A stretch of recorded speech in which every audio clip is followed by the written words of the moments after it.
Hi guys, welcome back to my channel. I'm Kayla and today I'm going to show you how to do perfect front left chest placement.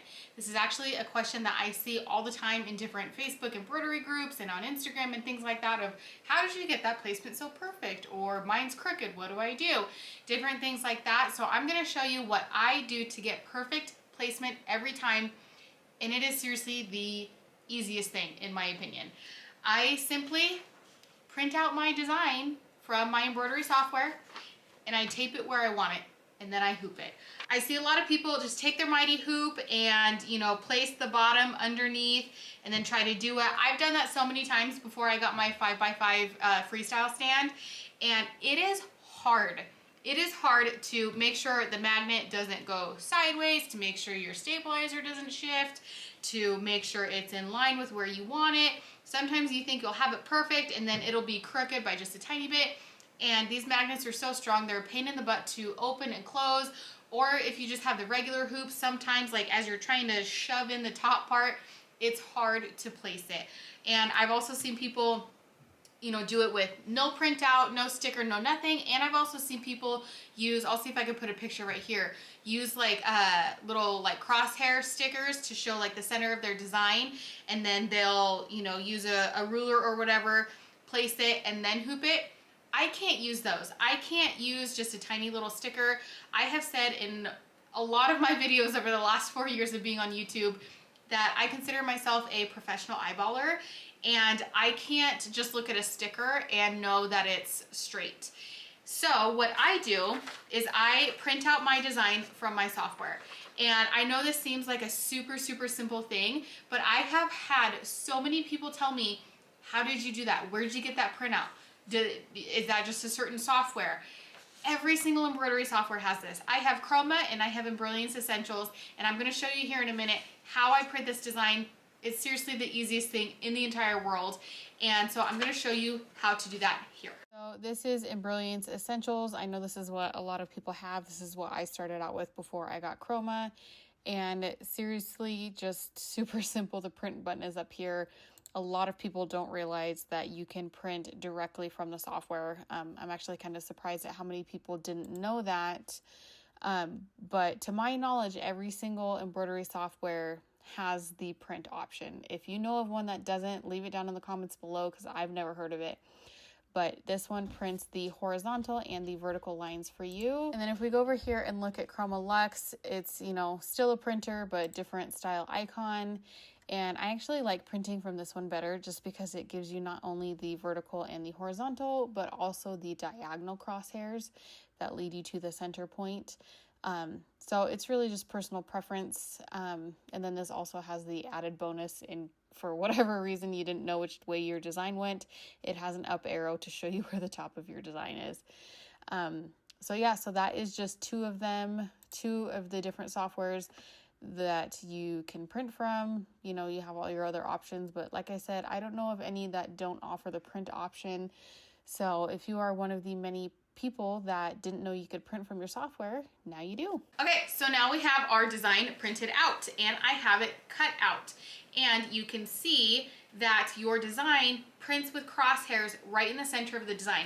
It doesn't matter if you're doing a 5x5 logo or a big 12x12 jacket back, it will print with crosshairs that show you the vertical line, the horizontal lines, and your exact center point. And that's where you line up needle number 1.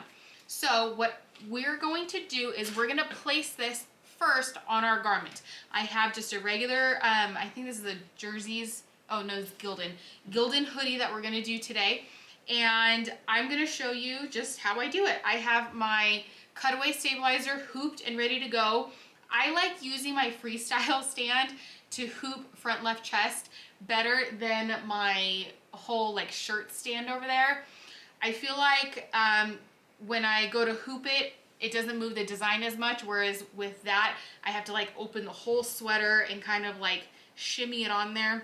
This is just my personal preference. If you prefer to use that, or if you only have that, by all means, you can still do that, especially if you have this top part. You know, it just hooks onto there. You just take the other little bracket things off, put this on, and then you can hoop it that way. I just prefer the freestyle stand. I actually can't even tell you the last time I used that, but I use this all the time. So we are going to place this exactly where we want it. A lot of people use the like acrylic collar rulers. I'll show you some right here that you can get on Amazon. I haven't found those very helpful. Maybe it's just me, maybe I'm just weird. But every time I try to do it, I find that my garment has like a crooked collar or it's sewn wrong or something. And I'm just not comfortable like with the placement. So I use the T frame or T square, I forget exactly what this is called, from Mighty Hoop. This came with my whole set and I find it very helpful. So I'm gonna bring you in closer and show you exactly what I do. Okay, so we're gonna take our T square right here and I'm gonna put it in direct center of the hood and the collar right here. So basically right where the hood meets together. I'm gonna place that there. And what I like to do, what I have found for perfect placement is my vertical lines on my paper. I line up with the seam of the collar. So where the shoulder and the hood meet, I line that up right there. I do the same on polos, shirts, whatever. And then the horizontal line, depending on how tall the image is, this is a very tall image. If it was a perfect like square, a perfect 3x3, then I would line up the center on the 3-inch line.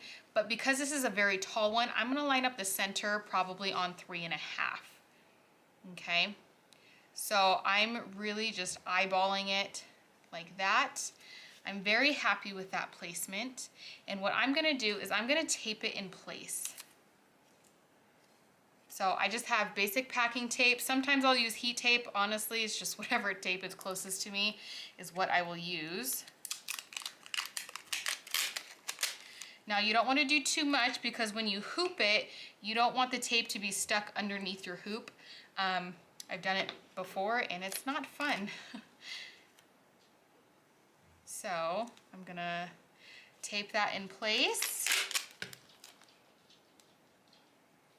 just like that. And now what I'm gonna do again is I'm actually gonna hold the sweater up in front of me, and actually before I do that, I can tell that this is a little bit crooked.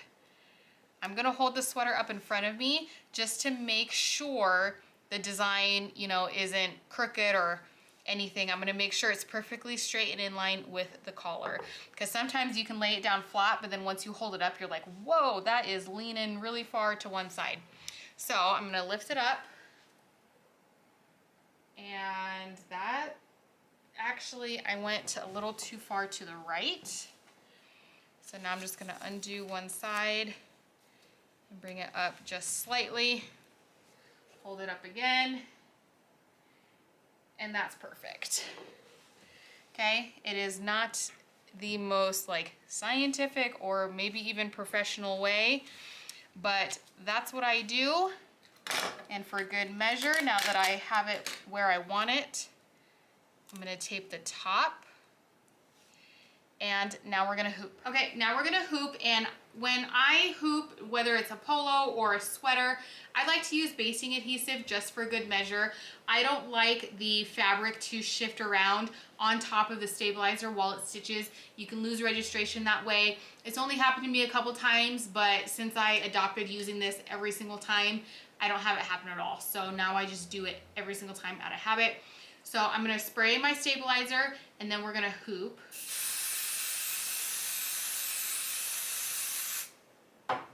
So now I'm just going to grab the bottom of my sweater and very carefully turn it around and simply just pull it over without moving the image. Okay, move you guys in front.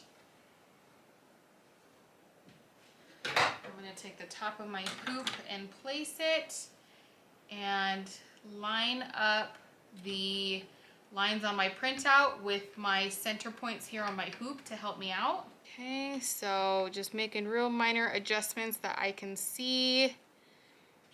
I'm going to lightly press down so that it can start sticking to that stabilizer, and then we're going to snap. And that looks perfect. I'm gonna reach my hand inside the sweater and rub the back of the stabilizer in the top of the sweater just to make sure it's really sticking on there. And that looks really good. So now we're gonna take it off of the stand, move this out of the way, and I'll show you guys. Perfect, absolutely centered. The vertical line is in line with these points. Horizontal line is in line with those points. And I'm really happy with that. So let's go stitch it out. Okay, so the way I have this hooped, we're gonna go through the hood and stitch this way. A lot of people would say to go through the waistband.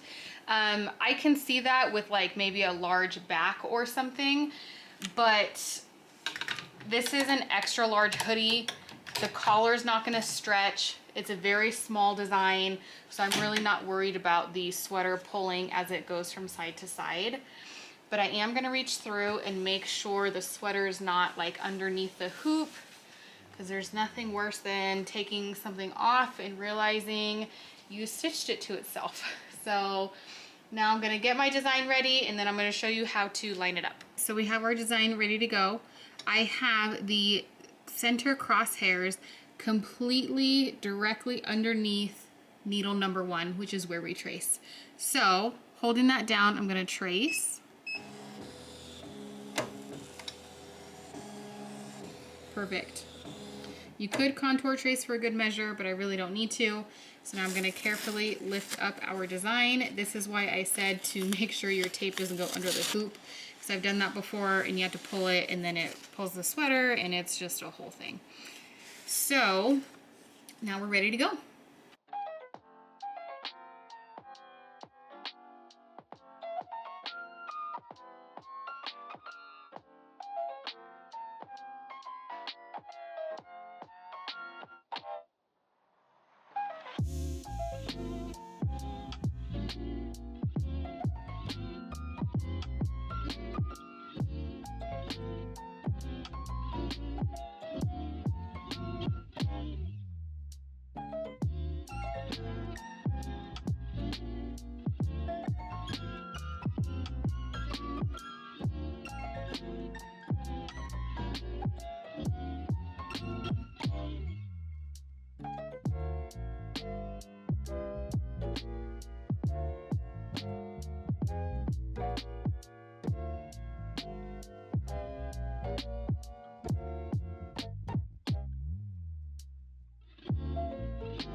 Okay, now we're gonna take it off of the machine, unhoop it. It looks like we have a couple tails we gotta clean up, but that's no biggie.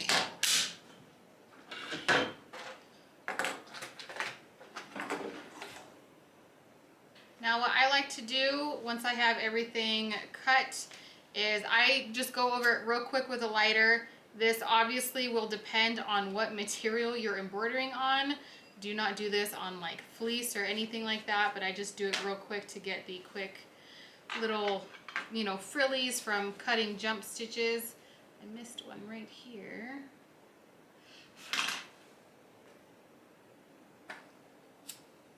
I just go over it real quick and it just really cleans it up. And then I do the same thing on the inside. I go over the back real quick.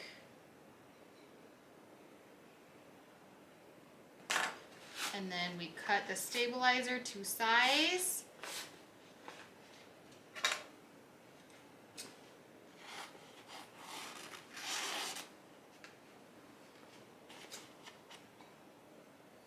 I leave about a 1/4 inch or so around the design.